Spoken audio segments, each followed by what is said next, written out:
Hi, everybody. I'm looking to see if people are going to start joining. This is Dr. Joe Court. I'm with the Center for Relationship and Sexual Health, and tonight we're going to be talking about being quarantined with your partner.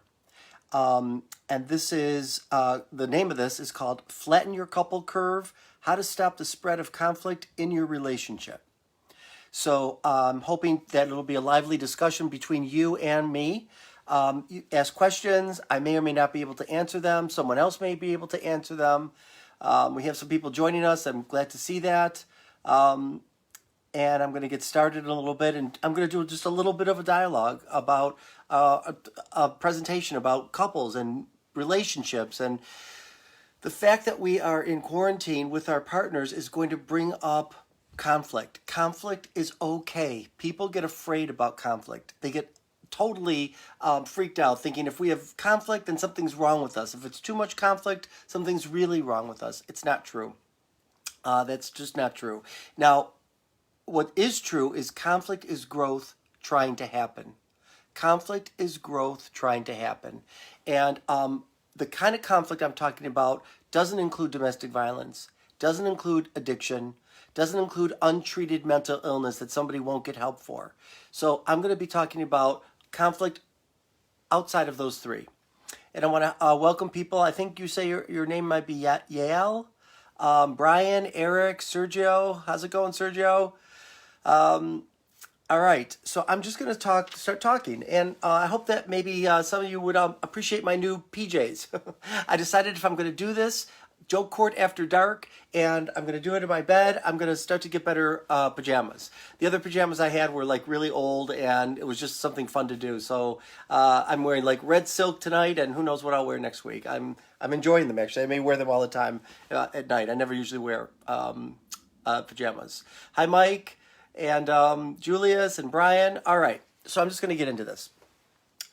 When couples fight, it's often over something that they're not fighting about. So when couples come to my office and they start into what's going on with their relationship and what the problems are, I know in my head they're going to start talking about the issue, but that's not the real issue.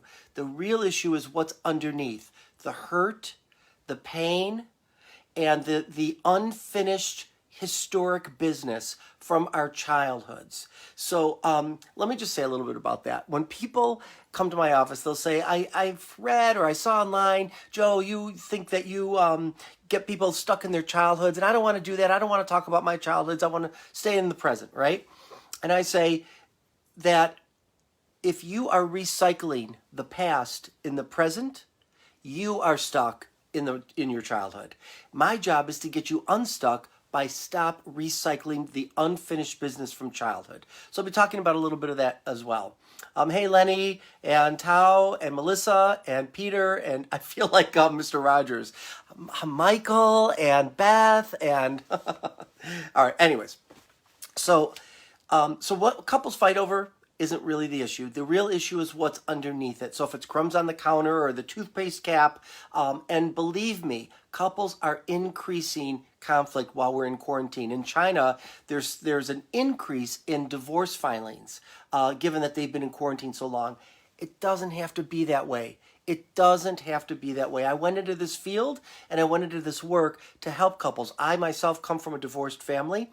And it was a high conflict divorce family where my mother and father and the two families fought all the time and sent messages back and forth, shitty things to each other. And I remember thinking, I don't want that kind of relationship in my marriage, and I want to help other people not have those kinds of problems. But here we are in quarantine, and people are unprepared, right? Usually one partner's more social, maybe more out. Maybe both of you are more out. Obviously, you're both going to work. Now you're both at home. So things come up. Shit happens. Shit comes up. So here's what happened. I came upon imago relationship therapy, IMAGO, which is a Latin word for image. And basically, this was a year and a half into Mike and I being together. We had met and we dated and we were starting to get very serious with each other. And we started having conflict. Because couples don't have conflict in the very beginning of their relationship. Everything's the same. Everything's symbiotic. you find similarities, and you like that kind of music. So do I. You live in Michigan. I drove through there once. I can't believe this. It's uncanny, right? We even we pull for things that are about sameness. And I always say this to people. When you first start a relationship, you get 6 months of that honeymoon period, and you look at that person's hands and you think, oh my God, they have beautiful hands. I want to kiss their hands. I want to have sex with their hands. I want to touch their hands. Everything's great until the power struggle happens, which the honeymoon ends, and all the sameness, now the differences rise. And those hands, all you end up seeing is this.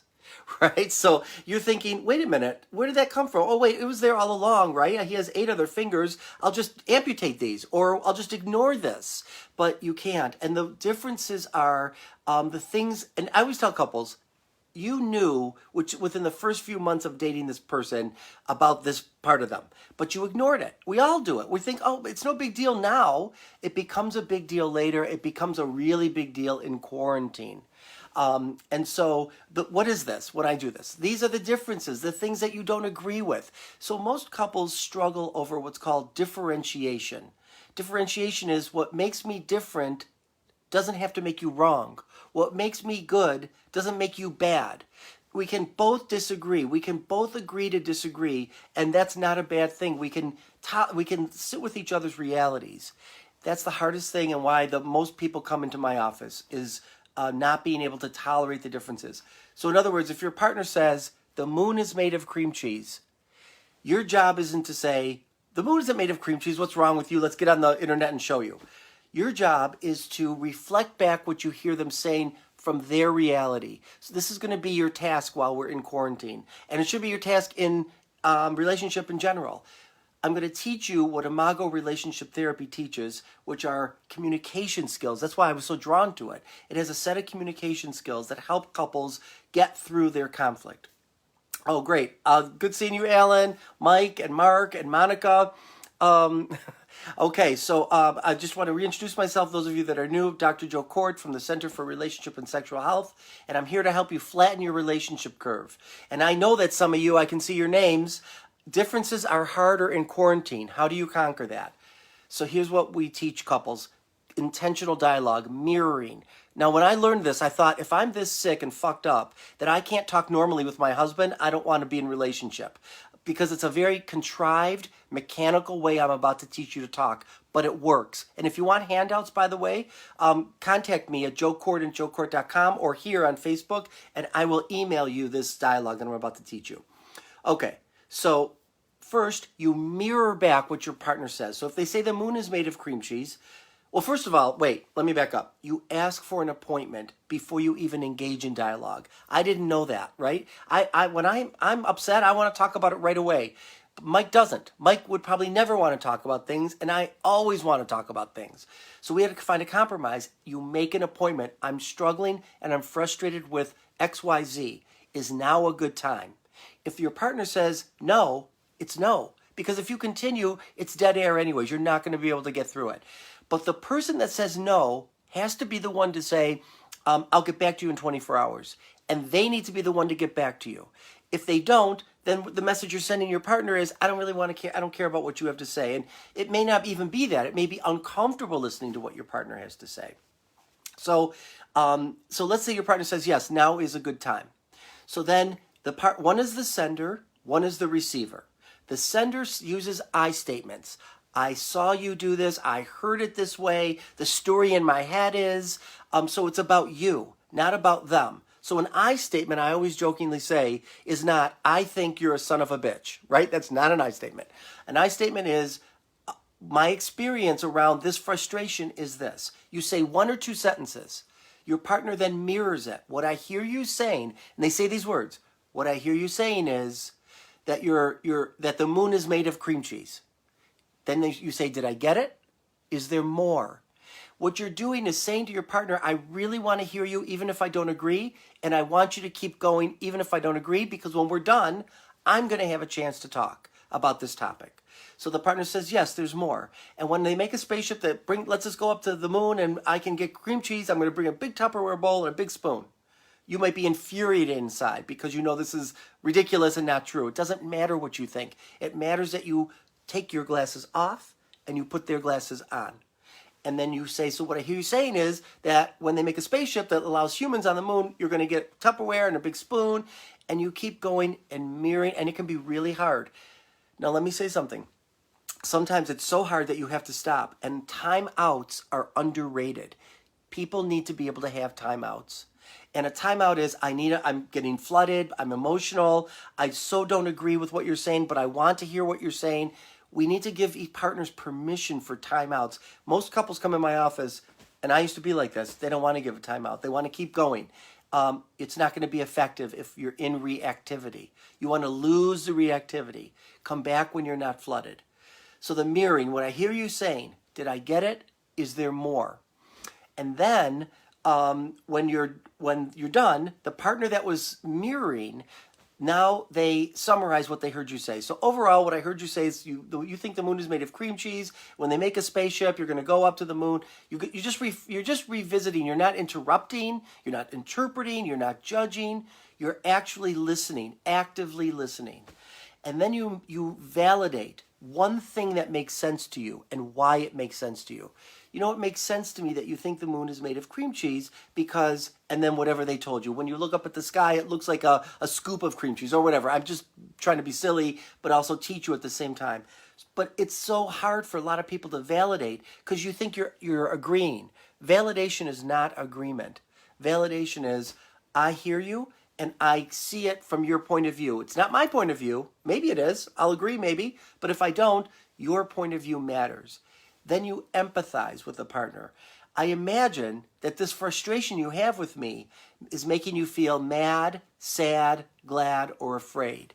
Should you validate even if you don't agree? Yes, Julie. You validate even if you disagree because you're not saying I agree. You're saying from your point of view in your head, you feel like this is truth. I can hear that because when we're done, you're going to hear my truth and I'm going to need you to validate my reality. Now, when you switch, you don't switch topics. You stay on topic. So please, I hope that people will, this is going to be recorded. I'm going to save it. I hope people will come back and watch this.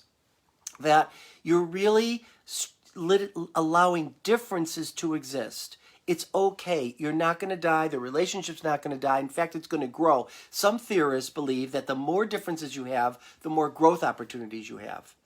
This is so much more difficult to do as a therapist. Husband's response is, stop therapizing me.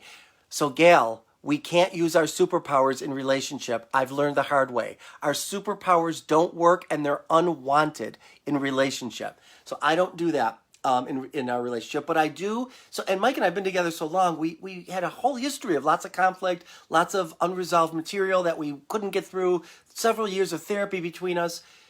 Now we only use the intentional dialogue, the mirroring and the sending that I just did when we can't get past something, when we're and it doesn't happen that often.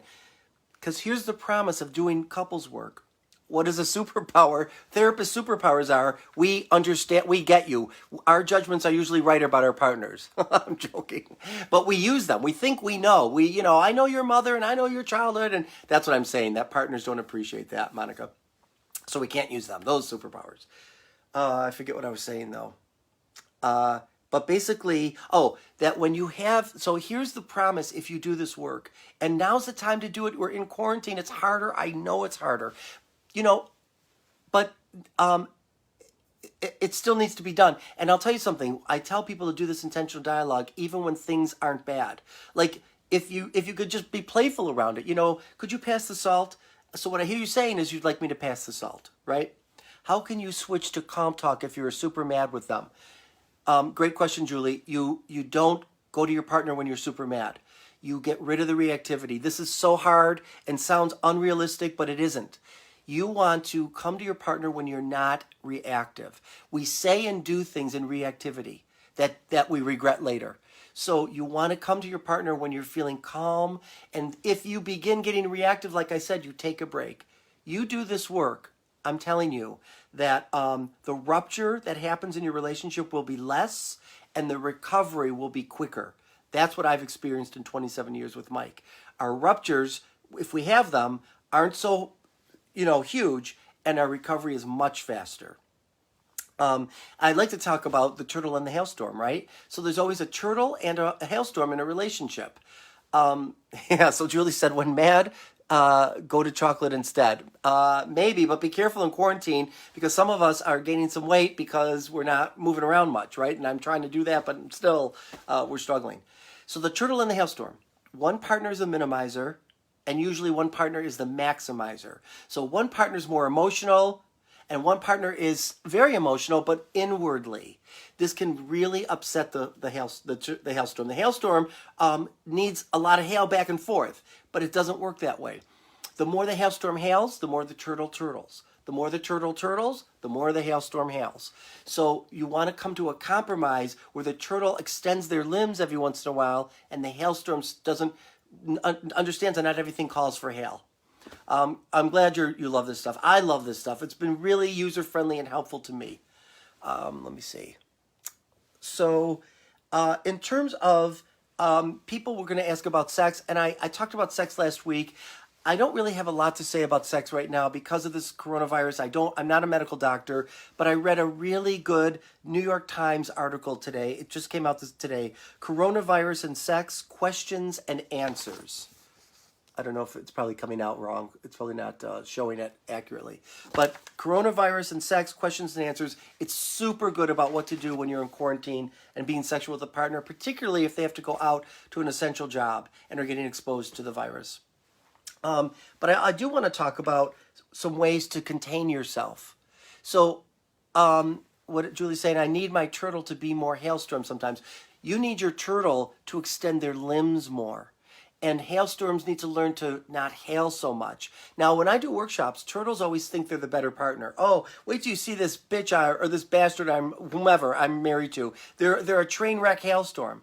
But turtles can be too, because turtles can become snapping turtles. So just because you're the partner that minimizes and doesn't show a lot of reactivity doesn't mean you're not as scary to your partner as your partner is to you. I want to go over some individual things you can do to calm your reactivity, because I've been saying that. And Julie, you were saying, how do you do this, right?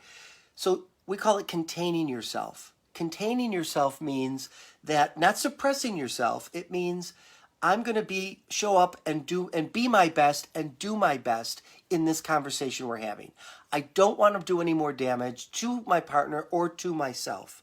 So you want to notice your physical reactions. Like, I know when I'm getting mad, I start talking more like this. I can feel my chin clenching. I can feel my breathing get shallower. And I know that I'm on my way to being reactive. That's not going to be helpful. And really, Mike has said to me over the years, you must be less reactive. I can't hear you when you're that reactive. And I didn't understand it for years.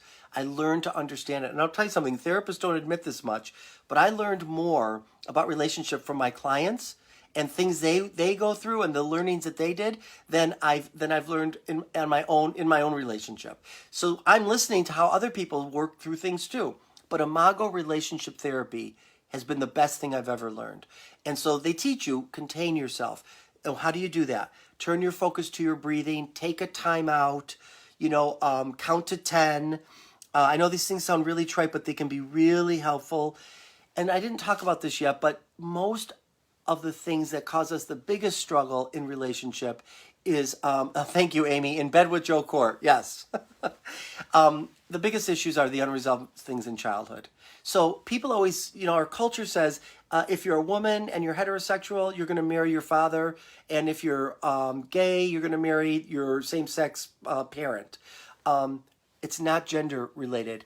The things that come up in relationship are, in general, the things that you had trouble with with the parent that were most unresolved. So with me, it was my mother. So just because I'm with a man doesn't mean my mother material doesn't come up. In fact, that's most of what's come up in my relationship. And I used to think, oh my God, thank God I'm gay because I'll have no issue with my mother's stuff because I'm not going to be with a woman. Not true. It came out with Mike. And what happens is our partners become blank screens for our home movies. And so we project onto them. Even in arranged marriages, this happens. Because, listen, in Imago, what we understand is we're drawn to familiar love. It's no accident we're with the partner we're with. I had a client once say it's custom-made love. That we pick people that resemble the positive and negative traits of our primary caretakers. But it doesn't matter, even if it's arranged marriages, your unresolved material will still get projected onto your partner. And if you don't understand that you're fighting over something and holding them hostage and accountable for something an adult did to you in your childhood, whether it was through your parenting, that whoever parented you, your sibling, your religion, your culture, you're going to constantly go through looping. I call it looping. The other bad thing to do is, thank you so much, Mickey. The other thing to do is not profile your partner. So you might think you know that person, and it's so easy to do this. I have couples do this every session. Well, this is how you are, and this is what you do, and I know you for X number of years, and this, once you start talking about who they are, their defenses go up. They're no longer hearing you, and you've lost contact with them. And that's one of the main things I do with couples is stop them, and I have to stop myself, even in my own relationship over the years, stop profiling the partner. Melissa, you're asking, where does defensiveness come from? Sometimes I think my husband's judging me, but it's not, but it's me just being defensive. Yes. So defensiveness is a protection against feeling criticized, feeling judged. And listen, who wants to listen to your partner when they're telling you that you were the one responsible for how bad they're feeling? None of us want that, but we have to. By listening to them and their pain, sometimes just mirroring alone can stop an argument. Most people just want to be heard. Listen to that. In our culture, when you go out in the world, most people just want you to hear them. Yes, people want more than that, but for the most part, the biggest thing is, did you hear me? Do you see me? And I think that's why we get defensive. I don't feel heard, and I don't feel seen.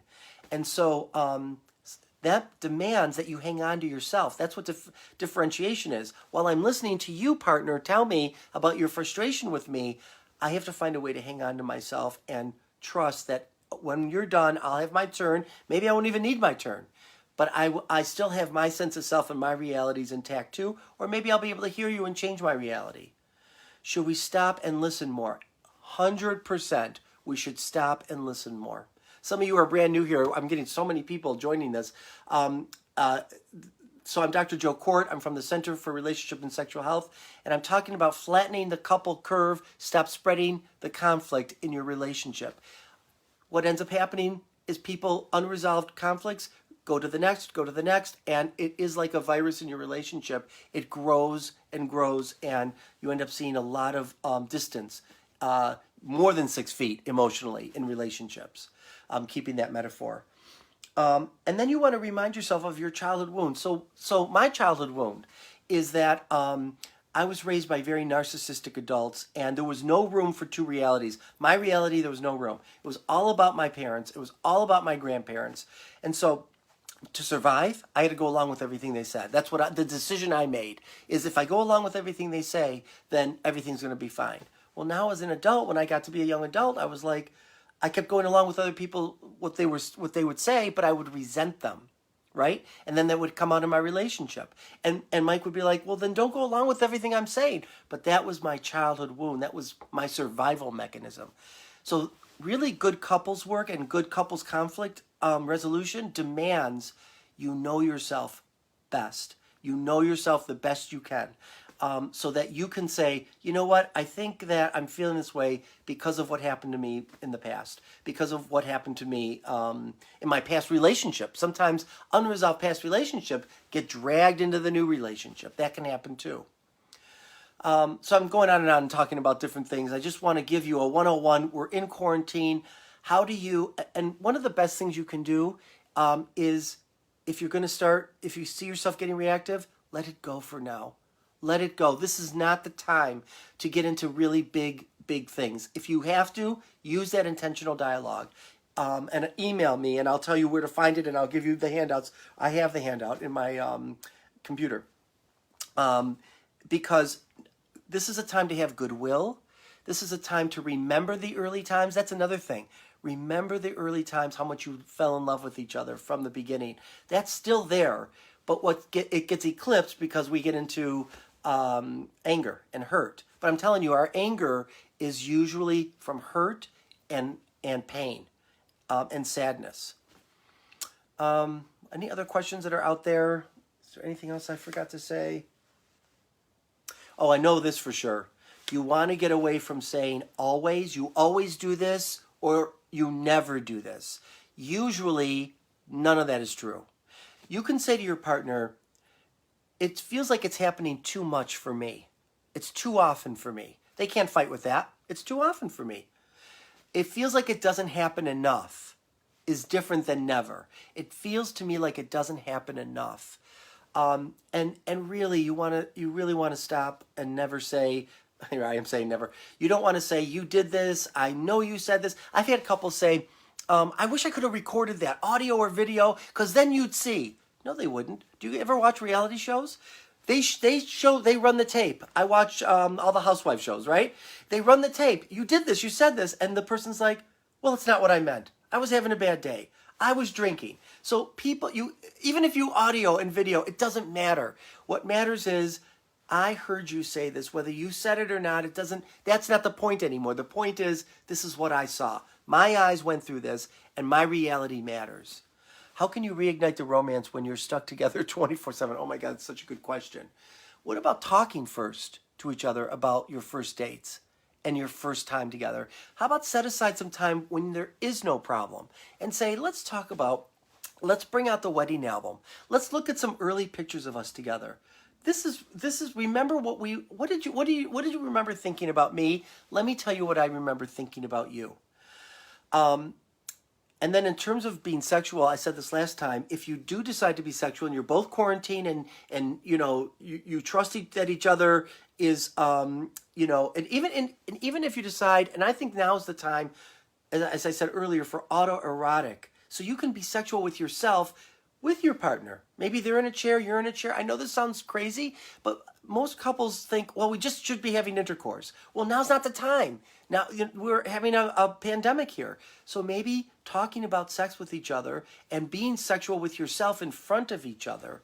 But you do have to make appointments for that. When you talk about how do you reignite, you have to say, when do you want to have time together? And whatever way you said it, sexy time. When do you think you'll be in the mood? And then you make an actual time for that. And then maybe also you can do some random surprises, random things. I know you can't go out and do these things, but we have the internet. So maybe you might, and get creative in the house. Maybe think of things you used to do in romantic love that you can do now. Surprise gifts, surprise thoughts. Make them and know your partner's love language. You know the 5 languages of love. I'm not going to be able to say them all now, but to really, if they're into gifts, right? So you can't go out and get them a gift. Maybe you can order one, or maybe you can make one, or you can make your own card and just kind of get simple about things and not be so complicated in your head. I hate that I stew on things that bother me. It festers, and then it's nearly impossible to remain calm. If it's nearly impossible to remain calm, Brett, then you just wait until you are calm. Write it down. Talk to a friend. Talk to a therapist. Work it through. I understand the festering. I do it too. I have anxiety, so I ruminate, about so many things. And most things we worry about and fester go away and work themselves out. So it's really about remembering, maybe even writing down some of the times things festered in your head and they worked out. When were those times? Write them down now so that you can reflect back and go back and say, this all worked out. I have something in my room over there, and you can't see it, but it says, everything's going to be okay. Before I go to bed, I look at it, and every day I wake up, I look at it. And it says, everything is going to be okay. And that helps me. It doesn't take away my festering, but it helps me. Oh, yeah, so let's talk about the 5 languages of love. Acts of service, gifts, words of affirmation, touch, which is a little hard now in the coronavirus. And what's the other one? Darn it, I always know 4, and then I can't remember the other one. Does anybody know the other love language? Words of affirmation, acts of service, touch, gifts, and time. Now that one I have a hard time with. Mike always wants my time, so this has really been really good for us. because I'm home more now. But time is hard for me to give to him because my mother wanted so much of my time and demanded so much of my time growing up. So I have an allergic reaction to it, and I've grown over 27 years to give Mike more and more time. But now and what my acts of service are, I mean, my love language is words of affirmation. I love you. I miss you. You mean so much to me. Those kinds of things. Let's see. Hi, Dan. Hi, Steve. Hi, Kate. I don't know what else to say. Oh, I've gone on for half an hour. I can't say much more about timeouts. I know it's hard to get a timeout. We're quarantined and many people live in small quarters. Go to the car. Agree to go to different rooms and stay in different rooms, even if someone has to be in the kitchen and someone's in the bedroom. Just give yourself space. Space is really important, even if it's emotional space, because our space has been cramped now. How do you give more time when your kids take up so much time? Oh, Julie, you're asking so many good questions. I think that needs to be talked about with your partner. And it has to be understood. You do have kids, and they do demand a lot of your attention and a lot of your time. But it's really crucial to make time for your partner too. They have to feel that they're one of the top people that are priorities to you. So if you're finding yourself, a lot of people will busy themselves with things other than their partner, animals, kids, gardening, exercise, reading, internet, whatever you're doing can be exits from a relationship. We call them sometimes exits. If you're doing them so much, you're avoiding the intimacy with your partner. So you want to know, only you can know what your exits are. Sometimes your partner knows and you might listen to them.